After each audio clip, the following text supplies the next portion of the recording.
এই মুহূর্তে আমি রয়েছি ওয়েস্ট বেঙ্গল পুলিশ 2026 অর্থাৎ 2026-এর যে কনস্টেবল অ্যান্ড লেডি কনস্টেবল তাদের যে পিইটি পিএমটি হয়ে গেছে অলরেডি গতকাল অর্থাৎ 29শে জানুয়ারি থেকে ইন্টারভিউ নেওয়া স্টার্ট হয়ে গেছে। তো আজকে হচ্ছে 30শে জানুয়ারি, আজকে মেল অ্যান্ড ফিমেল উভয়েরই ইন্টারভিউ রয়েছে। তাই এই মুহূর্তে আমি রয়েছি মুর্শিদাবাদ ডিস্ট্রিক্ট পুলিশ রেঞ্জে। তো অলরেডি সকাল 9টার শিফটে মেয়েদের ইন্টারভিউ ছিল, তাদের ইন্টারভিউ প্রায় কমপ্লিট হয়ে গেছে।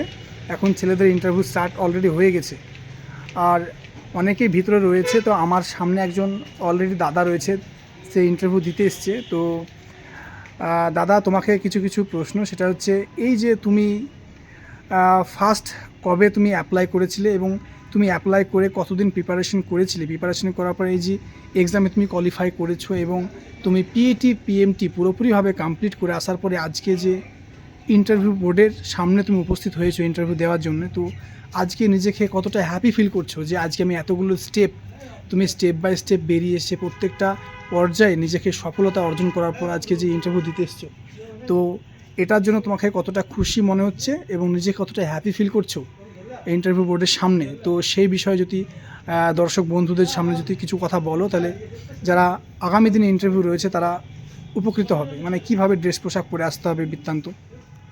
আমি যথেষ্ট খুশি এবং আনন্দ যে আমি প্রথমত ডাব্লিউবি পরীক্ষাতে পাস করেছি।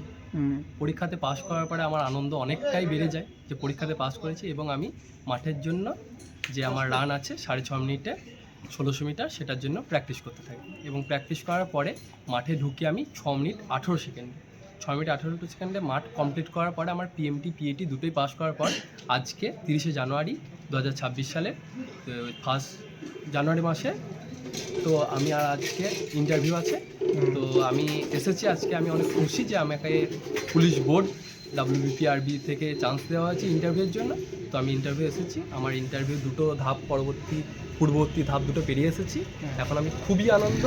আর একটা নেক্সট স্টেজ শুধুমাত্র রয়েছে, শুধুমাত্র ইন্টারভিউ, সেটা ভালোভাবে হয়ে গেলে আজকে কিছুক্ষণ পরে শুরু হয়ে যাবে, কিছুক্ষণ পরে শুরু হয়ে যাবে। আমি সেটা হয়ে গেলে পুরো একদম রিল্যাক্স ফিল করবো। তখন আর আমার করণীয় আর কিছু থাকবে না। আমার যে দুটো করণীয় করে দিয়েছি অলরেডি, আর একটা রয়েছে সামনে ইন্টারভিউ, সেটা দিয়ে দিলেই আমি বাস মুক্ত। আচ্ছা দাদা, তোমাকে কয়েকটা প্রশ্ন করব। হ্যাঁ, বলছি তুমি কবে থেকে ঠিক ওয়েস্ট বেঙ্গল পুলিশের জন্য ফার্স্ট কবে থেকে মানে প্রিপারেশন নিতে? আমি 2019 সালে যে পরীক্ষাটা হয়েছিল সেটাতে আমি প্রথম পেয়েছিলাম 11.5, 100-এর মধ্যে যেটা পরীক্ষা ছিল প্রিলিতে, সেটাতে আমি 11.5 পেয়েছিলাম। মানে ফার্স্ট তুমি প্রথম প্রিপারেশন হচ্ছে 2019 সালে এক্সাম, 2019 তো সেখানে 100-এর মধ্যে 11.5 পেয়েছিলাম সবে মাত্র ফার্স্ট। তারপরে আমি এসএসসি জিডিতে কোয়ালিফাই করি, এসএসসি জিডিতে আমার হাইটে বাদ যায়, এবং তারপরে এখন আমি ডাব্লিউপির পরীক্ষাতে পাস করেছি এবং হাইট পিএমটি পিএটি সব পাস করে ইন্টারভিউয়ের জন্য এসেছি। আচ্ছা, তাহলে ফার্স্ট তোমার দাদা তুমি ফার্স্ট এক্সাম দিয়েছিলে 2019 সালে। তো 2019 সালে তুমি কন্টিনিউ প্রিপারেশন করেছো। তা তুমি এক্সামের জন্য মানে এক্সামের জন্য কত ঘন্টা সময় দিতে, মানে পড়াশোনার ক্ষেত্রে? খুব একটা বেশি সময় আমি দিতে পারতাম মানে না, কত ঘন্টা করে পড়াশোনা? মধ্যবিত্ত ঘরের ছেলে, তো আমার চাষবাস, বাবার টুকটুকি আছে, টুকটুকি চালা আমি চাষবাস দেখি। তো মোটামুটি ধরে রাখুন সকাল সন্ধ্যে মিলে 3 থেকে 4 ঘন্টা। তাও প্রতিদিন হতো না, হয়তো কোনো দিন বাদ দিত, কোনো দিন হতো। আর আমি অনলাইন থেকে একটু বেশি দেখেছিলাম, সেটা হচ্ছে বাংলার ক্লাস TWS, একাডেমি, মানে আলামিন স্যারের ক্লাস তুমি দেখতে? আলামিন স্যারের ক্লাস আমি দেখতাম, ফলো করতাম। আচ্ছা আচ্ছা। ডাব্লিউবি পরীক্ষার জন্য। তো তুমি এসএসসি জিডিতে কোয়ালিফাই করেছো, বাট হাইটে পাওনি? হাইটে পাই। ও আচ্ছা, 170.8 করেছিল আমার হাইট, সেই জন্য 170 লাগে, সেই জন্য আমি হাইটে বাদ দিয়েছি। মানে 0.2 এর জন্য বাদ দিয়েছো? 0.2 এর জন্য বাদ দিয়েছো। তো এবার তুমি অলরেডি দুটো ধাপ বেরিয়ে এসছো ডাব্লিউপিতে, তো আর একটা ধাপ কিছুক্ষণ পরে হয়তো ইন্টারভিউ স্টার্ট হয়ে যাবে। তো দাদা, আপনি যে কথাগুলো বললেন এতে সত্যি আমি এবং যারা যারা আজকে ভিডিওটা দেখবে, আশা করি তাদেরকেও বলবো যে তোমরা হাল ছাড়বে না। দেখতে তোমরা পাচ্ছ যে সামনে যে দাদা আজকে ইন্টারভিউ দিচ্ছে, তার ইন্টারভিউ এখনই স্টার্ট হয়নি, কিছুক্ষণ পরে ইন্টারভিউ স্টার্ট হয়ে যাবে। তার আগেও তার ইন্টারভিউ আমি নিয়ে নিলাম। তো তোমরা দেখতে পাচ্ছ আমার সামনে যিনি রয়েছেন, সে কিন্তু অলরেডি এসএসসি জিডিতে সব কিছু পেরিয়ে আসার পরেও সে সামান্য একটু হাইটে কিন্তু বাদ গিয়েছে।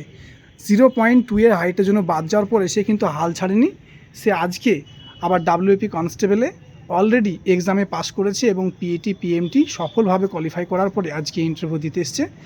তো তোমাদের কাছে একটাই বলা যে তোমরা ভালোভাবে প্রিপারেশন নাও এবং কখনও তোমরা দুর্বল হয়ে যাবে না এবং নিজেকে মোটিভেট রাখবে আর সবসময় পজিটিভ ভাবনা চিন্তা রাখবে। তো দাদা, তোমার নাম কি আর একবার? আমার নাম পাপ্পু পাল, আমি মুর্শিদাবাদ জেলার খড়গ্রাম থানার অন্তর্গত গয়েশপুর গ্রামের বাসিন্দা। গয়েশপুর গ্রামের বাসিন্দা। তো আচ্ছা, ধন্যবাদ। তো তোমার ঠিক কত নম্বরে রয়েছে? আমার 27 নম্বরে নাম রয়েছে, সিরিয়াল অনুযায়ী পরপর হচ্ছে। ও 10 জনকে ভিতরে ভেরিফিকেশনের জন্য ডেকেছে, আর 10 জনকে ডেকেছে, তো আমি নেক্সট যাবো এবার। ও তোমার 27 নম্বরে 27 রয়েছে। নম্বরে নাম। তো দেখতেই পাচ্ছ 27 নম্বরে ওর সিরিয়াল নাম্বার রয়েছে। তো অলরেডি ওর ইন্টারভিউ স্টার্ট হয়ে যাবে। তো দাদা, তোমাকে অনেক অনেক শুভেচ্ছা, অভিনন্দন। আমি চাইবো যে তোমার আজকে ইন্টারভিউটা খুব ভালো হোক এবং 2026-এ তোমার জন্য কনস্টেবলের সিলেকশন হয়ে যায়। তো এই বলে শেষ করলাম, ধন্যবাদ।